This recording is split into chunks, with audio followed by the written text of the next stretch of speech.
You have a choice. Yes, you do. As a matter of fact, you have many choices. Sometimes I feel like you have infinite choices. No, you couldn't control the thing that happened, when it happened, where it happened, why it happened, who it happened to, how it happened. You couldn't control any of that. But what it means in your life now is something you can control. And I'm going to tell you all about it, honey, because choice is power. This is Mind, Body, Self Sunday service.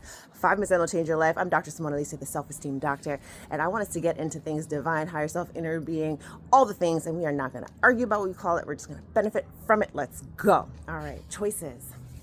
In neurolinguistic programming, we think of choices as a form of power. The more choices that you have, the more options you have, the more power you have. Think of it like you're in a room, and the room only has one exit. That means you only have one option to get out. If that place is blocked, or that option is not available, or you can't open it, or you can't get out, then you're stuck. In life, in our minds, sometimes we only give ourselves one option. That bad thing means I have to feel bad, and so my future is bad, and then I act in these bad ways, and it's just a part of me, and that's just how it is. That's one singular option you've given yourself from a thing that you couldn't control. In NLP, we say, well, in that room, if I gave you 13, 12, 47, whatever options to get out of that room, the window, the door, the floor, the garage, the trap door, the attic, the basement, all of those options increases the chance that you can actually get out of that room. So I'm here to tell you that when something happens in your life, even if it's bad, negative, and you couldn't control it, even if you were little or whatever, you have the ability, you're designed with the divine ability to create more options for how you can escape that room of that experience that you were put in. Ooh, did you feel that? So that experience is like a room that tried to lock you in. And if you say, well, this bad thing means I have a bad reaction, that's one door, honey. And if you can't get out of that door, you're stuck in that room for a lifetime. Instead, what I want you to say to yourself is, okay, that big bad thing happened and that locked me in a room. And now I'm going to give myself 150 options for getting out of that room. I'm going to interpret this in a way that serves me so I can get out of the room. If you interpret it in a way that is so limiting, that's just like, well, this bad thing happened. Maybe I was a bad person. End of story. Well, then where do you go from there? You're not going to do great things as a bad person. You're not going to feel settled in your spirit as a bad person. You're not going to feel the oneness with your divine self if you think you're a bad person. So you're going to have to give yourself more options. Now, I'm not here to tell you don't put bad person as an option. Some of us need to feel like I'm keeping it real. Obviously, something was bad. Okay, cool, no problem. But give yourself more options.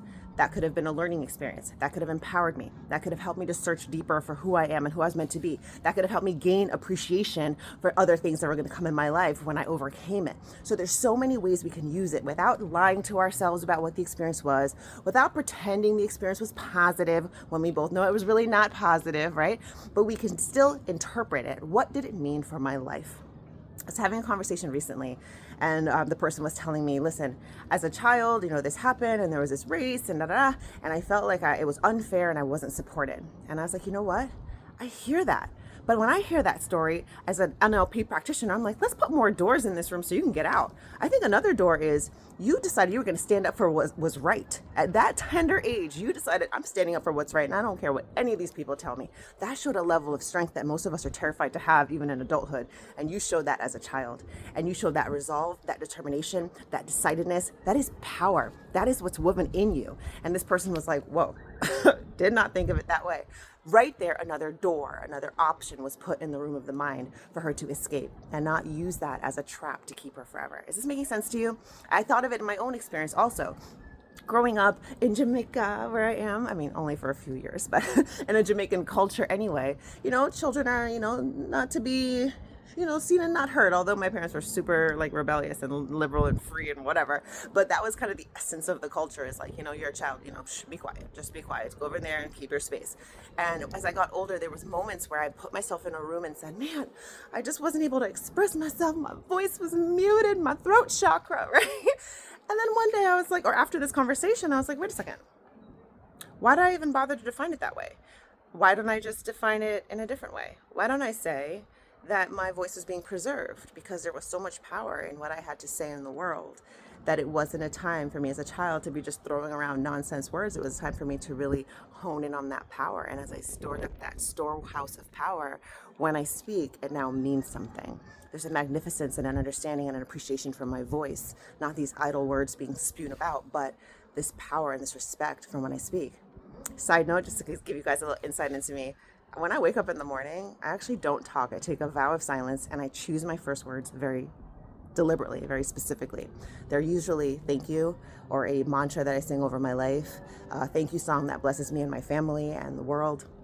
There's a lot of different things that I may choose to do, but it's always a very deliberate choice of what my first words as I open up and enter into the world, what it is. And that's how much I value my voice. And so I said, wow, without the childhood experience of feeling like maybe I didn't get to express as much, would I have understood the value of my voice now?